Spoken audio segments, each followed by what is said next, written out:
ಸಂಘದ ಪದಾಧಿಕಾರಿಗಳೇ ಮತ್ತು ರಾಜ್ಯದ ಮೂಲೆ ಮೂಲೆಯಿಂದ ಇವತ್ತು ಎಲ್ಲ ನನ್ನ ಮಹಿಳಾ ನೌಕರಸ್ಥೆ, ಬಹಳ ಸಂತೋಷ ಅನ್ಸುತ್ತೆ.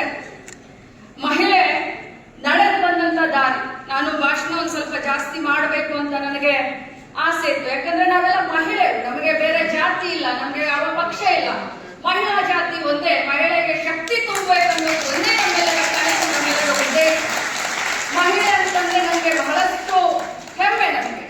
ನನಗೆ ಕೆಲವೊಂದು ಸಲ ನನಗೆ ಹೇಳ್ತಾರೆ ಜನ, ನೀನೇನಮ್ಮ ಬರೀ ಮಹಿಳಾ ಪರವಾಗಿದೆಯಾ, ನೀನು ಫೆಮಿನಿಸ್ಟ್ ಅಂತ ಕೇಳ್ತಾರೆ. ಫೆಮಿನಿಸ್ಟ್ ಅಂದ್ರೂ ಕೂಡ ಪರವಾಗಿಲ್ಲ, ಮಹಿಳೆಯರು ಮುಖ್ಯವಾಹಿನಿಗೆ ಬರಬೇಕು. ಮಹಿಳೆ ಸ್ವಚ್ಛಂದವಾದಂತ ಸ್ವತಂತ್ರವಾದಂತ ವಿಚಾರಧಾರೆಗಳನ್ನ ಇಟ್ಕೊಂಡು ಸಮಾಜದಲ್ಲಿ ಬದುಕನ್ನ ಕಟ್ಕೊಳ್ಬೇಕನ್ನುವಂಥದ್ದು ನಮ್ಮ ಉದ್ದೇಶ, ನಮ್ಮ ಸರ್ಕಾರದ ಉದ್ದೇಶ.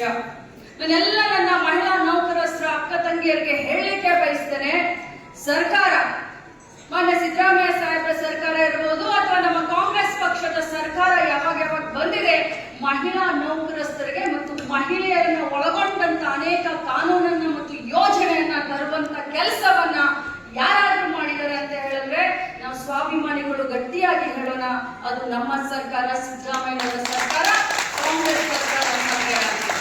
ಒಂದು ವೇಳೆ ನಾವು ನಡೆದಂತ ಇತಿಹಾಸವನ್ನ ನಾವು ಇವತ್ತು ನೆನಪಿಸ್ಕೊಳ್ಬೇಕಾಗುತ್ತೆ. ಒಂದು ಕಾಲದಲ್ಲಿ ಸತಿ ಸಹಗಮನ ಪದ್ಧತಿಯಿಂದ ನಾವೆಲ್ಲ ಎದ್ದು ಬಂದಿದ್ದೇವೆ. ಇದೇ ದೇಶದಲ್ಲಿ ಆ ಸಂಸ್ಕೃತಿ ಇತ್ತು. ಒಂದು ಕಾಲದಲ್ಲಿ ಸತಿ ಸಹಗಮನ ಪದ್ಧತಿ, ಗಂಡ ಸತ್ತ ತಕ್ಷಣ ಹೆಣ್ಣು ತಲೆಯೆಲ್ಲ ಬೋಳಿಸ್ಕೊಳ್ಬೇಕಾಗಿತ್ತು.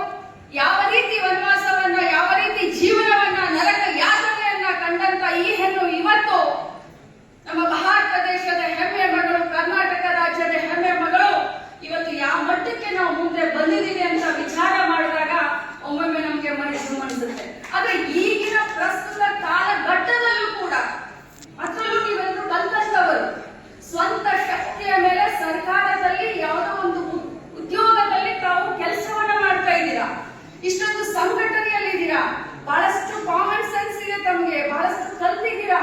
ಆದ್ರೂ ಕೂಡ ಇಂಥ ಸಂದರ್ಭದಲ್ಲೂ ತಾವು ಕೂಡ ಕಷ್ಟವನ್ನ ಅನುಭವಿಸ್ತೀರಾ ಅಂತ ನನ್ನ ಗಮನಕ್ಕೆ ಬಂದಾಗ ನಿಜವಾಗ್ಲೂ ನನಗೆ ಬಹಳಷ್ಟು ವಿಚಾರ ಮಾಡ್ಬೇಕಲ್ಲಪ್ಪ. ಈ ಮಟ್ಟಕ್ಕೆ ನಾವು ಬೆಳೆದ್ರೂ ಕೂಡ ಇನ್ನೂ ಹೆಣ್ಣಿನ ಶೋಷಣೆ ಆಗ್ತಾ ಇದೆ ಅಂತ ಒಮ್ಮೆ ವಿಚಾರ ಮಾಡ್ತಾ ಇರ್ತೀನಿ ನಾನು. ಇವತ್ತು ನಾವು ಕಾನೂನನ್ನ, ಸರ್ಕಾರದಲ್ಲಿ ಅನೇಕ ಯೋಜನೆಯನ್ನ ನಾವು 3ನೇ ಮಹಡಿಯಲ್ಲಿ ಕ್ಯಾಬಿನೆಟ್ ನಲ್ಲಿ ಡಿಸಿಷನ್ ತಗೊಳ್ತೀವಿ, ಮಾಡ್ತೀವಿ. ಆದ್ರೆ ಆ ಸರ್ಕಾರಿ ಯೋಜನೆಗಳನ್ನ ಬೇರೆ ಮಟ್ಟಕ್ಕೆ ತೆಗೆದುಕೊಂಡು ಹೋಗಿ ಯಶಸ್ವಿ ಯಾರು ಮಾಡ್ತಾರೆ ಅಂತಂದ್ರೆ ಅದು ನೀವೆಲ್ಲ ಮಾಡ್ತೀರಿ ಅಂತ ಬಹಳಷ್ಟು ಹೆಮ್ಮೆಯಿಂದ ಹೇಳಲಿಕ್ಕೆ ಬಯಸ್ತೇನೆ. ಇದು ಯಾವುದೇ ಸರ್ಕಾರಕ್ಕೆ ಒಳ್ಳೆ ಹೆಸರು ಬರಬೇಕಾದ್ರೆ, ಕೆಟ್ಟ ಹೆಸರು ಬರಬೇಕಾದ್ರೆ ಸರ್ಕಾರಿ ನೌಕರಸ್ಥರ ಪಾತ್ರ ಬಹಳಷ್ಟಿರುತ್ತೆ. ನನ್ನ ಮಹಿಳೆಯರಿಗೆ, ನನ್ನ ಅಕ್ಕ ತಂಗಿಯರಿಗೆ ಹೇಳಲಿಕ್ಕೆ ಬಯಸ್ತೇನೆ, ನಾನು ಮೊದಲೇ ಹೇಳದ ಹಾಗೆ ಇವತ್ತು ಪ್ರಸ್ತುತ ಬಹಳಷ್ಟು ಜನ ಮಾತನಾಡಿದ್ದಾರೆ. ರೋಶ್ನಿ ಗೌಡ ಮಾತಾಡಿದ್ದಾರೆ, ನಾಗಲಕ್ಷ್ಮಿ ಚೌಧರಿ ಮಾತಾಡಿದ್ದಾರೆ, ಮಾನ್ಯ ಮುಖ್ಯಮಂತ್ರಿಗಳು ಕೂಡ ಹೇಳ್ತಾರೆ.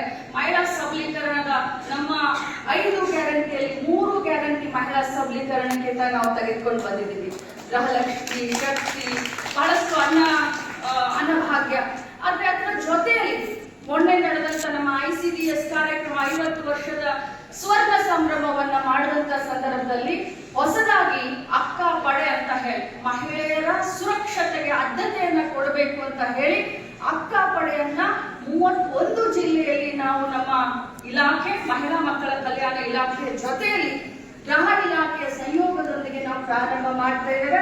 ಅತಿ ಶೀಘ್ರದಲ್ಲಿ ಅದರ ಬಗ್ಗೆ ಅರಿವನ್ನ ಮೂಡಿಸಲಿಕ್ಕೆ ತಮ್ಮ ಸಂಘಟಕರಿಗೆ ಅದರ ಬಗ್ಗೆ ಏನೇನು ಇದಾವೆ, ಅದರ ಆಗು ಹೋಗುಗಳು ಯಾವ ರೀತಿ, ಅಕ್ಕ ಪಡೆ ಯಾವ ರೀತಿ ಕೆಲಸ ಮಾಡುತ್ತೆ, ಅಕ್ಕ ಪಡೆಯನ್ನ ತಾವು ಯಾವ ರೀತಿ ಬಳಸ್ಕೊಳ್ಬಹುದು ಅನ್ನೋದನ್ನ, ಆ ಸುತ್ತೋಲೆಯನ್ನ ತಮ್ಮ ಅಧ್ಯಕ್ಷ ಕೈಗೆ ನಾನು ಕೊಡ್ತೀನಿ.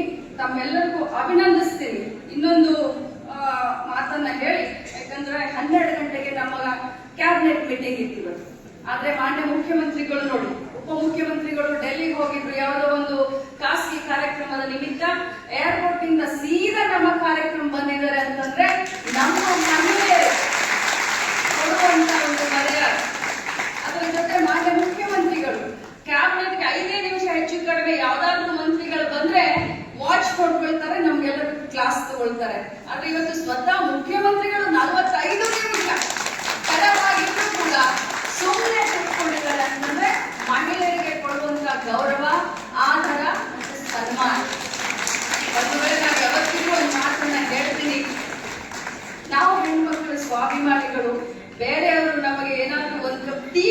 ಕುಡಿದ್ರೆ, ಬೇರೆಯವ್ರ ಮನೆಯಲ್ಲಿ ಹೋಗಿ ನಾವೇನಾದ್ರೂ ಒಂದು ಕಪ್ ಚಾ ಕುಡಿದ್ರೆ, ಟೀ ಕುಡಿದ್ರೆ ಅದು ನಮಗೆ ಋಣ ಆಗುತ್ತೆ.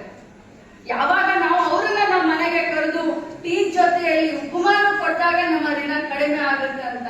ಆದ್ರೆ ಇವತ್ತು ಒಂದ್ ಮಾತನ್ನ ಹೇಳಲಿಕ್ಕೆ ಬಯಸ್ತೇನೆ, ಅಲ್ಲಿಂದ ಇಲ್ಲಿಯವರೆಗೆ ಕಾಂಗ್ರೆಸ್ ಪಕ್ಷ ಮಹಿಳೆಯರ ಬಗ್ಗೆ, ಮಹಿಳೆಯರಿಗೋಸ್ಕರ ಇದ್ದಂತ ಸರ್ಕಾರ ಮಾಡ್ತಾ ಇರುವಂತಹ ಯೋಜನೆಗಳು ನಾವು ಕೃತಜ್ಞತೆಯನ್ನು ಸಲ್ಲಿಸಬೇಕು. ಹಾಗೆ ಹೇಳಿದ್ರು, ತಾವು ಎದ್ದು ನಮಸ್ಕಾರ ಮಾಡಬಾರ್ದು, ಇದು ನಮ್ಮ ಹಕ್ಕು. ಆ ಹಕ್ಕನ್ನ ಇವತ್ತು ಋತುಚಕ್ರ ರಜೆಯನ್ನ 1 ವರ್ಷಕ್ಕೆ 12 ದಿನ, ಪಾಪ ರೋಶ್ನಿ ಓದ್ಬೇಕಾದ್ರೆ ಏನೋ ಹೆಚ್ಚು ಕಡಿಮೆ ಮಾಡಿದ್ರು. ಮಾಡ್ಬೇಕಾದ್ರೆ ಹೇಗಿತ್ತು ಗೊತ್ತಾ, 26 ವರ್ಷದ ಹಿಂದೆ ದದಬಬ ಅಂತ ಇದ್ದೆ, ಇವತ್ತು ಹಾಗೆ ಪಾಪ ಪ್ರಯತ್ನ ಮಾಡಿದ್ರು, ಪ್ರಯತ್ನವಾದಿಗಳಿದ್ದಾರೆ. ನನ್ನ ಇಲಾಖೆಯಲ್ಲಿ ಈ ಮಹಿಳಾ ನೌಕರರ ಸಂಘಕ್ಕೆ ಒಂದು ಆಫೀಸ್ಗೆ ಮಾನ್ಯ ಹೊರಟ್ಟಿ ಸಾಹೇಬರು ಹೇಳಲಿಕ್ಕೆ ಒಂದು ಆಫೀಸ್ ಅನ್ನು ಕೊಟ್ಟಿದ್ದೇನೆ. ನಾನು ಮುಖ್ಯಮಂತ್ರಿಗಳ ಹತ್ರ ಚರ್ಚೆ ಮಾಡಿ, ಯಾಕಂದ್ರೆ ನಾನು ಒಬ್ಬ ಮಹಿಳೆ ಇದ್ದೇನೆ, ಸೊ ಖಂಡಿತವಾಗ್ಲೂ ತಮ್ಮನ್ನ ಅಲ್ಲಿಂದ ಹೊರಗಡೆ ಕಳಿಸಲ್ಲ. ಯಾಕಂದ್ರೆ ಅದು ನನ್ನ ಮರ್ಯಾದೆ ಪ್ರಶ್ನೆ, ನಾನು ಯಾವತ್ತೂ ನನ್ನ ಬಿಟ್ಕೊಡೋದಿಲ್ಲ. ಮಾನ್ಯ ಮುಖ್ಯಮಂತ್ರಿಗಳ ಪರ್ಮಿಷನ್ ತೆಗೆದುಕೊಂಡು ಉಪಮುಖ್ಯಮಂತ್ರಿಗಳ ಹತ್ರ ಮಾತನಾಡಿ ತಮಗೆ ಅದನ್ನ ಆಫೀಸ್ ಅನ್ನ ಯಾವ ರೀತಿ ನಾವು ಕೊಡಬಹುದು ಅನ್ನೋದ್ರ ಬಗ್ಗೆ ನಾನು ಗಮನ ಹರಿಸ್ತೀನಿ ಅಂತ ಹೇಳಿ ತಮ್ಮೆಲ್ಲರಿಗೂ ಅಭಿನಂದನೆ ಸಲ್ಲಿಸ್ತೀನಿ. ಕಾನೂನಿನ ಅರಿವು, ತಮ್ಮ ಹಕ್ಕಿನ ಅರಿವನ್ನ ತಾವು ಇಟ್ಕೊಳ್ಬೇಕು. ಅವಾಗ ಬೇರೆಯವರಿಗೆ ಕಾನೂನಿನ ಅರಿವು ಮತ್ತು ಹಕ್ಕಿನ ಅರಿವನ್ನ ಕೊಡ್ಲಿಕ್ಕೆ ಸಾಧ್ಯ. ಸಂವಿಧಾನ ಶಿಲ್ಪಿ ಡಾಕ್ಟರ್ ಅಂಬೇಡ್ಕರ್ ಅವರ ಕಂಡಂತ ಕನಸು ನನಸಾಗಲಿಕ್ಕೆ ಸಾಧ್ಯ ಅಂತ ಹೇಳ್ತಾ ಇನ್ನೊಮ್ಮೆ ತಮ್ಮೆಲ್ಲರಿಗೂ ಅಭಿನಂದಿಸಿ ನನ್ನ ಮಾತು. ಜೈ ಹಿಂದ್, ಜೈ ಕರ್ನಾಟಕ, ಜೈ ಮಹಿಳಾ ನೌಕರ